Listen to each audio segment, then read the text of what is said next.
ये कार्यक्रम सत्य घटनाओं से प्रेरित है। जिनके साथ ये घटनाएं घटी उसकी वास्तविकता उन्हीं तक सीमित है। भूत प्रेतों और असामान्य विषयों के होने पर चैनल कोई दावा नहीं करता और ना ही प्रोत्साहन करता है। बचपन में जब भूत प्रेत और चुड़ैल की कहानियां सुनकर आपको डर लगता था तो आप क्या करते थे? जब तेज हवा के झोंके से खिड़की खड़क जाती थी और हर आहट ये एहसास कराती थी कि दरवाजे के पीछे कोई है, तो सिर्फ माँ की गोद ही वो जगह होती थी जहाँ पहुँचते ही सारा डर गायब हो जाता था। पर क्या हो जब आपका डर माँ की गोद में भी आपका पीछा न छोड़े? कुछ किस्से डरावने होते हैं, कुछ किस्से हैरत अंगेज, पर कुछ किस्से इन सब से परे होते हैं। आज मैं एक ऐसी ही अजीबोगरीब दास्तान लेकर आया हूँ जिसे सुनाने से पहले आपके पास मैं सिर्फ एक सवाल छोड़े जा रहा हूँ कि क्या दुनिया का कोई कानून आपको किसी मरे हुए इंसान को मारने की सजा दे सकता है? आज आप सुनेंगे भोपाल में रहने वाले बिजनेसमैन जय वर्मा की कहानी। बात उस समय की है जब मेरी पत्नी सुनैना प्रेग्नेंट थी। हमारी शादी को 3 साल हो गए थे। मेरी पत्नी सुनैना 8 महीने की प्रेग्नेंट थी, लेकिन इधर कुछ दिनों से उसकी तबीयत ठीक नहीं रह रही थी। डॉक्टर ने कहा कि उसको आयरन की कमी है, इसलिए थोड़ी कॉम्प्लिकेशंस हो सकती हैं। मैं ये बात सुन के थोड़ा डरा हुआ था। सुनैना को कंप्लीट बेड रेस्ट करने को बोला गया था, पर मेरे मना करने के बाद भी सुनैना अभी भी घर के सारे काम खुद ही करती थी। बात एक शाम की है जब मैं ऑफिस से घर लौटा। दरवाजा खुला है, आ जाओ। सुनैना, ये तुम पागल हो गई हो क्या? तुम नीचे उतरो, चलो अभी।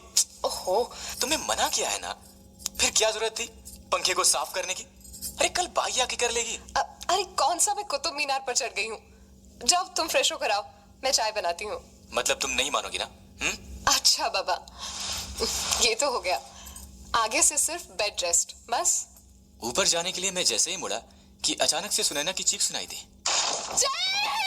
सुनैना! क्या हुआ? सुनैना, तुम ठीक तो हो? क्या हुआ? हाँ? पीछे मुड़ के देखा तो मेरी आवाज ही गले में अटक गई थी। स्टूल नीचे गिरा हुआ था और सुनैना उसके बगल में जमीन पर थी। मुझे जिस चीज का डर था वही हुआ। मैं भागते हुए उसके पास आया। मना किया था ना तुम्हें? हाँ? ये क्या किया तुमने? सुनैना, तुम घबराओ मत, मैं भी डॉक्टर को बुलाता हूँ। मेरे सीने में क्या?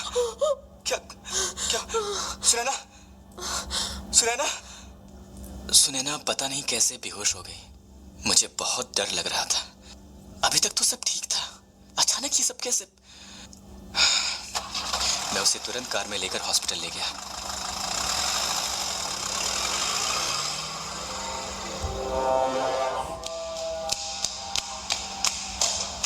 डॉक्टर प्लीज देखिए ना, इसे क्या हो गया? Please doctor. आप बाहर वेट करिए, इन्हें हार्ट अटैक आया है। प्लीज डॉक्टर, इसे प्लीज। सुनैना का शरीर ठंडा पड़ रहा था। मुझे कुछ समझ में नहीं आ रहा था। डॉक्टर ने मुझे अंदर आने से मना कर दिया था। वो उसे तुरंत आईसीयू में ले गए। मुझसे 1 मिनट भी वेट नहीं हो रहा था।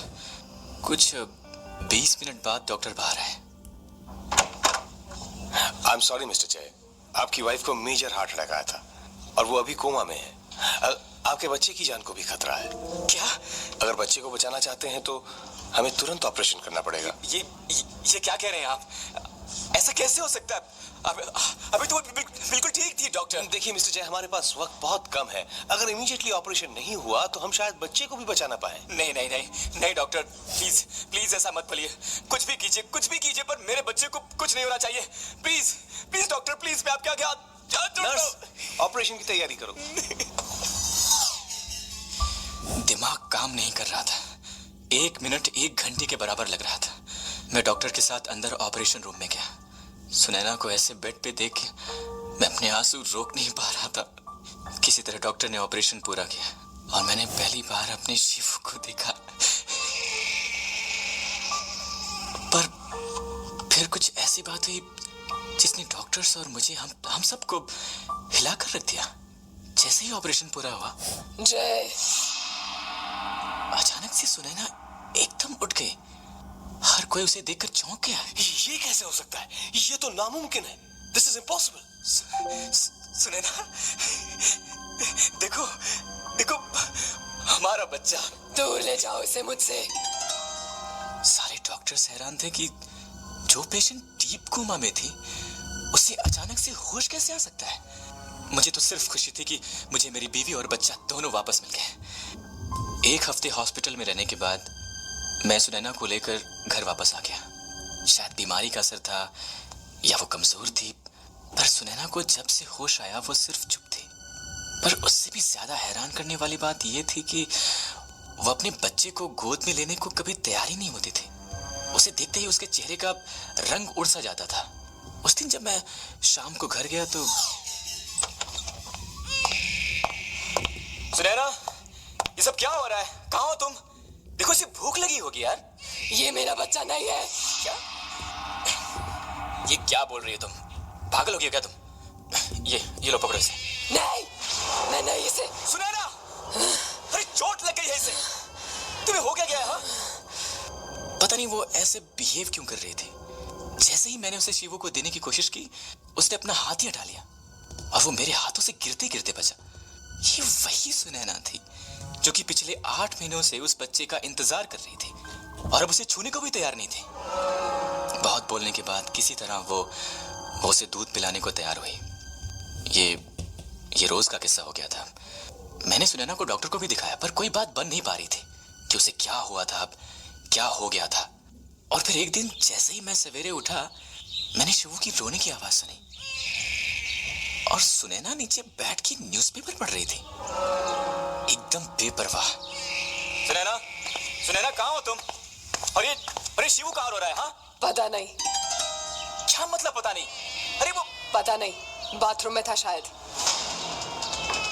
मैं बाथरूम की तरफ भागा। शिवू की रोने की आवाज बढ़ती जा रही थी। मैं दौड़ते हुए ऊपर गया और देखा कि शिवू एक टब में लेटा है और पानी ऊपर से गिर रहा है।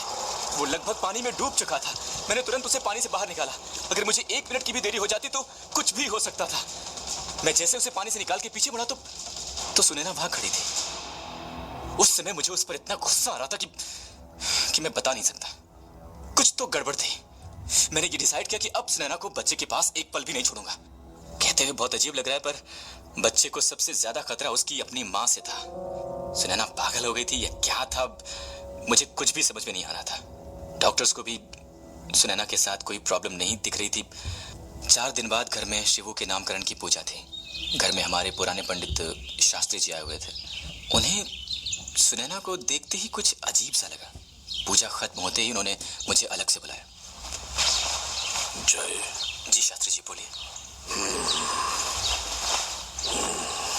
बेटा, तुम जिस समस्या को लेकर परेशान थे उसका समाधान मुझे दिख गया है। जी, आप सुनैना के बारे में बात कर रहे हैं? हाँ बेटा, तुम्हारी पत्नी के अंदर एक बुरी आत्मा का वास है। तुम्हारे बच्चे के जन्म लेने के समय जब वो कोमा में थी तब वो बेहोश नहीं, मृत थी। क्या? तब उसकी आत्मा ने उसके शरीर से पलायन किया और एक दूसरी शैतान आत्मा जो वहीं थी उस शरीर में प्रवेश कर गई। ये आप क्या कह रहे हैं शास्त्री जी? मेरी तो कुछ भी समझ में नहीं आ रहा। इसे अंग्रेजी में सोल एक्सचेंज कहते हैं। और जो आत्मा तुम्हारी पत्नी के अंदर है वो तुम्हारे बच्चे को मारना चाहती है। जय, तुम अपने बच्चे को लेकर कहीं और चले जाओ। नहीं शास्त्री जी, मैं ये नहीं कर सकता। मैं सोचकर हैरान था कि क्या ऐसा हो भी सकता है। मैंने कभी भूत प्रेत आत्माओं पे भरोसा ही नहीं किया था। मैंने सोचा ऐसा कुछ भी नहीं होगा। शायद कोमा में जाने से सुनैना की दिमागी हालत ठीक नहीं है, कुछ दिनों में बेहतर हो जाएगी। ये सोचकर मैंने ये बात सुनैना या फिर किसी और को भी नहीं बताई। मैंने सोचा सुनैना की तबीयत ठीक होने तक अगले कुछ दिनों मैं घर पर ही रहता हूँ। अगले दिन रात को मैं शिवू को सुलाने की कोशिश कर रहा था और वो रोए जा रहा था। तब सुनैना आई। लाओ, मुझे दो, मैं सुला देती हूँ इसे। नहीं, मैं सुला दूंगा, ठीक है। लाओ लाओ, दो ना, कब से रोए जा रहा है। मैंने कहा ना मुझे दो, मैं सुला देती हूँ इसे। पर दो। सच तो यह है कि मुझे डर लग रहा था, पर फिर भी मैंने शिवू को सुनैना को दे दिया। उन दोनों को ऊपर जाते देख के कुछ खटक रहा था, पर ना जाने कैसे सुनैना की गोद में जाते हुए शिवू ने रोना बंद कर दिया। एक सेकंड के लिए तो मुझे लगा जैसे सब फिर से ठीक हो गया, पर कहीं ना कहीं पंडित जी की बात मन को डरा जाती थी। मैं कुछ देर रुका, फिर पता नहीं क्यों मुझसे रहा नहीं गया और मैं ऊपर जाने लगा। और जैसे ही मैंने ऊपर वाले कमरे का दरवाजा खोला तो देखता हूँ कि सुनैना शिवू के ऊपर एक पिलो रखकर उसे मारने की कोशिश कर रही है। सुनैना! सुनैना! छोड़ो इसे! छोड़ो! क्या कर रहे हो तुम? शायद पंडित जी की बात सच थी। मैं तुरंत सुनैना के पास गया और उसका हाथ पिलो से हटाया। उसने तुरंत मेरा हाथ झटक दिया। उसकी आंखें लाल थी और न जाने कहां से एक अजीब सी ताकत आ गई थी उसमें। हट जाओ तुम, हट जाओ। क्या कर रही हो तुम? अरे मर जाएगा वो। सुनैना! मारना चाहती हूँ इसे, मरना पड़ेगा। सुनैना, वो हमारा बच्चा है, पागल। नहीं, वो मेरा बच्चा नहीं है। छोड़ो। नहीं है वो। सुनैना, छोड़ो उसे, छोड़ो। नहीं, सुनैना, नहीं। मुझे अभी छोड़ो। सुनैना!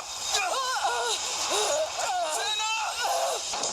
मैंने किसी तरह सुनैना से शिवू को लेके उसे उसके पालने में लिटा दिया, पर सुनैना के ऊपर न जाने कौन सा भूत सवार था। वो मुझे मारने के लिए आ गई। उसने दोनों हाथों से मेरा गला दबाने की कोशिश की। सुनैना! कोई नहीं बचेगा। छोड़ो, कोई भी नहीं। क्या कर रही हो? छोड़ो सुनैना! कोई नहीं बचेगा तुम में से। सुनैना, छोड़ो। छोड़ो सुनैना! वो पूरी ताकत से मेरा गला दबा रही थी। मैं चाह के भी उसका कुछ नहीं कर पा रहा था कि तभी मुझे मेरे बगल में रखा एक फूलदान दिखा दिया और मैंने उसे उठाया और अपनी पूरी ताकत से सुनैना के सर पर तीर मारा। पर फिर भी उसने मेरा गला नहीं छोड़ा। थोड़ी देर में ही सब कुछ धुंधला सा हो गया। उस धुंधलाहट में मुझे सुनैना गिरती हुई नजर आ रही थी। अचानक से मुझे लगा जैसे किसी ने मुझे तेजी से धक्का मारा हो और फिर मैं बेहोश हो गया। जब थोड़ी देर बाद जागा तो घर पे पुलिस आ चुकी थी। शायद शोर की आवाज सुनकर पड़ोसियों ने बुलाया होगा। मेरी एक नजर शिवू की तरफ गई। वो एक औरत की गोद में लिपटा हुआ था। पता नहीं क्यों अंदर से एक अजीब सी बात हुई कि बस मैं उसे उठाऊं और खिड़की से बाहर फेंक दूं, क्योंकि वही इन सारी परेशानियों की जड़ था। कुछ समझ में नहीं आ रहा था।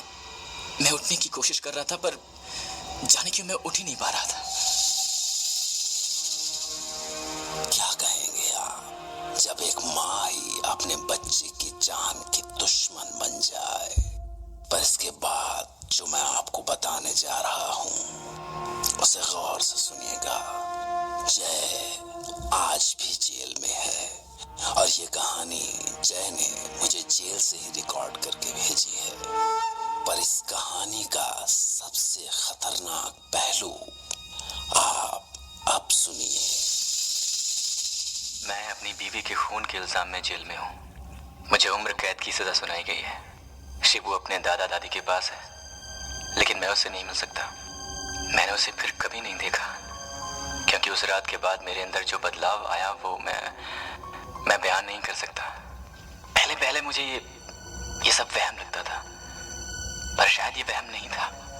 मेरे अंदर से एक आवाज आती थी कि मुझे शिबू का खून करना है, उसे हमेशा हमेशा के लिए खत्म कर देना है। वो मेरा सबसे बड़ा दुश्मन है। सुनैना के अंदर जो आत्मा थी वो अब मेरे अंदर है और वो चाहती है कि मैं शिवू का खून कर दूं। और वही होगा। मैं सिर्फ जेल में अपने दिन गिन रहा हूँ। जय की पत्नी की मौत वाकई वैसे ही हुई जैसा उन्होंने कहा। ये पुलिस के रिकॉर्ड्स में दर्ज है, पर मैं यही उम्मीद करता हूँ कि जय ने जो कुछ करने की ठानी है वो कभी सच न हो। मैं इस कहानी कहानी के तथ्यों की पुष्टि नहीं करता, क्योंकि ये जो कुछ आपने सुना वो जय की आप बीती थी, उसी की जुबानी। पर हो सकता है कि जो कुछ जय ने कहा वो सच था, या जय की बनाई हुई एक कहानी। लेकिन इसके बीच से एक सवाल उठता है